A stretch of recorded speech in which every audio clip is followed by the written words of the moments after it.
embarcações abandonadas. Num dia quente de verão, por volta de meados de julho, meu amigo Kyle nos convidou para um passeio de barco. Kyle tinha um incrível barco, e isso o tornava o amigo ideal, pois nenhum de nossos outros amigos possuía uma embarcação. Seu barco estava equipado com radar, que nos mantinha informados sobre a presença de qualquer massa de terra, águas rasas ou outros barcos próximos, permitindo que pudéssemos navegar mesmo após o anoitecer. Naquele dia, Kyle levou 5 de nós em seu barco para um passeio descontraído pela baía. Horas depois, ele nos levou até um charmoso restaurante à beira d'água, onde ancoramos o barco para saborear deliciosas refeições, beber e relaxar por mais algumas horas. Tivemos uma abundância de risadas e histórias compartilhadas, mesmo quando o ar ficou um pouco mais frio à medida que a noite avançava. Era uma noite de sexta-feira, e depois de sairmos do restaurante, navegamos lentamente com música alta preenchendo o ar. Kyle não era muito de beber, então ele assumiu a tarefa de capitão, navegando o barco sem a necessidade de álcool. Passamos pelo farol na Ilha Barreira, e todos nós concordamos que havia algo tão intrigante e assustador nos faróis à noite. Kyle decidiu desligar o motor do barco, e flutuamos silenciosamente por um tempo, apenas aproveitando a companhia um do outro e a vista do farol. Enquanto todos conversavam animadamente, eu fiquei um tanto hipnotizado pelo farol, encontrando-me olhando para ele repetidamente. Estava tão distraído que fui o primeiro a perceber algo estranho. Uma voz distante gritando por socorro. "Vocês ouviram isso?" Eu interrompi a conversa. Kyle parou a música e ficamos em silêncio por um momento. Então, os gritos se repetiram, desta vez mais audíveis. Uma mulher estava clamando por ajuda e o som vinha definitivamente da ilha próxima, situada entre o continente e as Ilhas Barreiras. Assustados e preocupados, gritamos de volta para a mulher, tentando descobrir onde ela estava exatamente. A resposta dela veio em meio a dificuldades de comunicação, pois mal podíamos ouvi-la.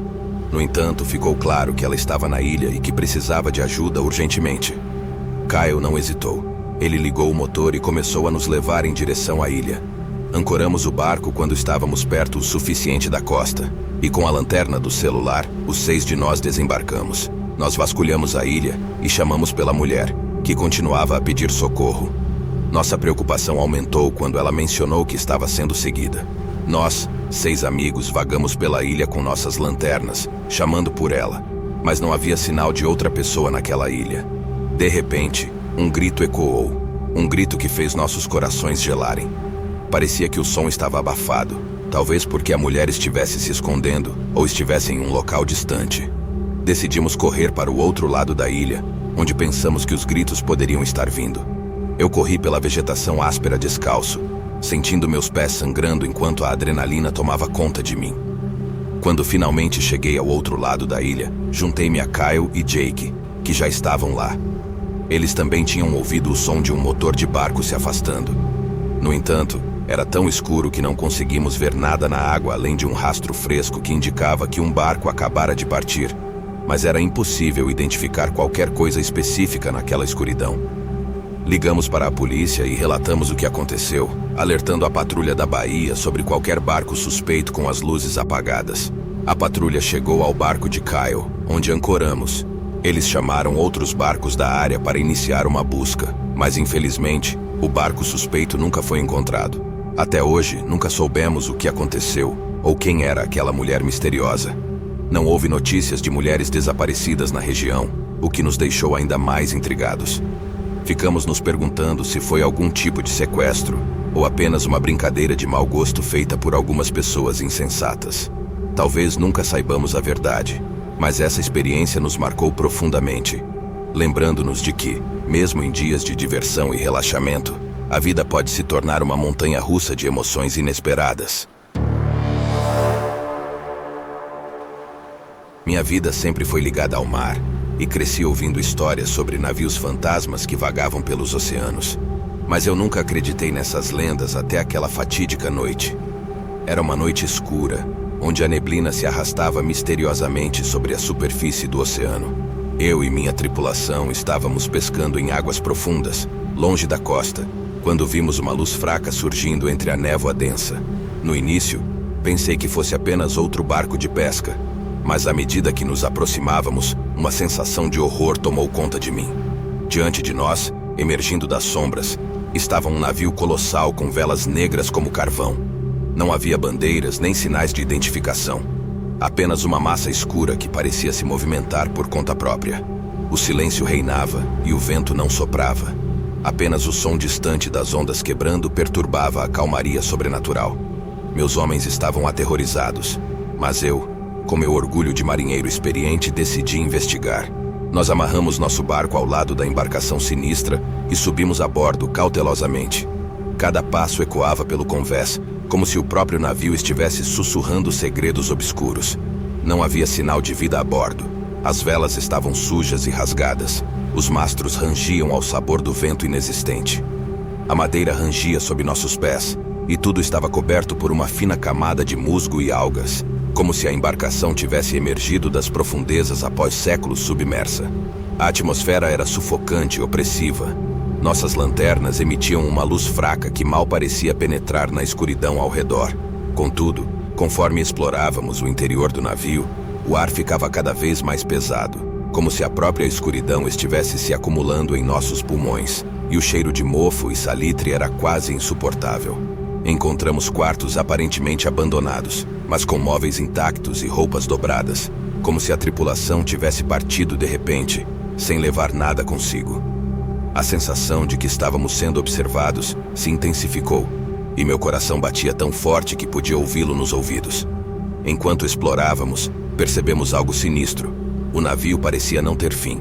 Os corredores se estendiam para sempre, e cada vez que voltávamos, as salas que visitamos antes pareciam ter mudado de lugar, como se a embarcação estivesse viva, nos confundindo em seus corredores retorcidos.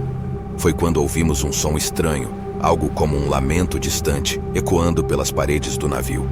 Meu instinto gritava para fugir, mas eu estava determinado a descobrir o mistério daquela embarcação fantasma. Em meio àquela atmosfera de terror, finalmente encontramos uma cabine no centro do navio. A porta rangia ao ser aberta, e lá dentro estava uma cena macabra. Era como se o tempo tivesse parado ali. A mesa estava posta com pratos e copos empoeirados. Mapas e pergaminhos se espalhavam sobre uma mesa de navegação. E no centro da cabine, uma figura sinistra, com olhos vazios e a expressão congelada em um sorriso diabólico. Corremos como nunca havíamos corrido antes, desesperados para escapar daquele pesadelo. Voltamos ao nosso barco e cortamos a corda que nos ligava àquele navio sinistro. Enquanto nos afastávamos, olhei para trás e vi o navio desaparecendo na névoa. Desde então, nunca mais navegamos naquelas águas escuras e misteriosas. A história do navio sombrio assombra meus sonhos e de todos que tiveram a infelicidade de testemunhar sua terrível existência. Um aviso assustador sobre as sombras que espreitam nas profundezas dos oceanos. Era uma história que meu tio e meu pai repetiam inúmeras vezes nas reuniões familiares, e ela ainda nos assustava tanto quanto na época dos anos 80. Meu pai e meu tio Jack sempre foram pescadores ávidos, e várias vezes por ano eles embarcavam em emocionantes aventuras de pesca em alto mar no barco de Jack. Eu vi fotos desse barco e era realmente enorme. No entanto, pesca em alto mar nunca foi minha paixão. Meu pai tentou me envolver nessa atividade, mas eu nunca fui fisgado por ela, com o perdão do trocadilho. Apesar disso, sei que eles buscavam principalmente atum listrado e bacalhau, e para isso precisavam ir a cerca de 20 milhas mar adentro para encontrar peixes maiores e mais abundantes. Naquela noite inesquecível, o céu estava nublado e a lua nova não iluminava o caminho, mas mesmo assim eles estavam determinados a aproveitar a viagem. Após o jantar, enquanto estavam na cabine do barco, meu tio Jack precisou verificar o painel de circuito, pois alguma coisa havia causado o rompimento de 2 fusíveis, resultando na falha de quase todas as luzes do barco, incluindo as luzes de navegação. O escuro era total. Eles pensaram em encerrar a noite e esperar até o amanhecer para retornar à costa, mas algo estranho aconteceu. Um zumbido estranho surgiu vindo de trás do barco. Intrigados e um pouco preocupados, meu pai e meu tio foram investigar na popa, onde notaram que o som não parecia ser de nenhum tipo de peixe. Eles descreveram como se fosse um gemido humano, mas no escuro, com apenas uma lanterna de baixa qualidade, não conseguiam enxergar além de alguns metros à frente. A situação piorou quando a chuva começou a cair, tornando impossível a ideia de conduzir o barco na escuridão e na chuva. Através da neblina densa, eles viram outro barco flutuando próximo. Meu tio Jack manobrou o barco para se aproximar da embarcação misteriosa e então soprou o apito a bordo, na tentativa de chamar a atenção de alguém que estivesse a bordo. Porém, nenhuma resposta veio. O barco parecia abandonado e meu tio amarrou uma corda entre os dois barcos para poder se aproximar mais. Então ele pulou no barco e encontrou a porta da cabine destrancada. Ao entrar na cabine, um odor repugnante e nauseante tomou conta do ar. Meu tio Jack viu algo que jamais esqueceria: um homem pendurado por uma corda. Chocado e apavorado, ele correu de volta para o barco de meu pai, e até meu pai, que normalmente era corajoso, não ousou descer e ver o corpo após ouvir o que seu irmão tinha testemunhado. Os dois marcaram suas coordenadas atuais e contataram a estação da guarda costeira mais próxima pelo rádio VHF. Em pouco tempo, a guarda costeira chegou ao local e só então meu pai e tio Jack retornaram à costa. Até hoje, eles nunca souberam o que causou aquele zumbido que ouviram naquela noite assustadora. A história ainda os assombra, especialmente meu tio, que foi quem realmente viu o cadáver. Definitivamente, é a história de pescador mais aterrorizante que já ouvi.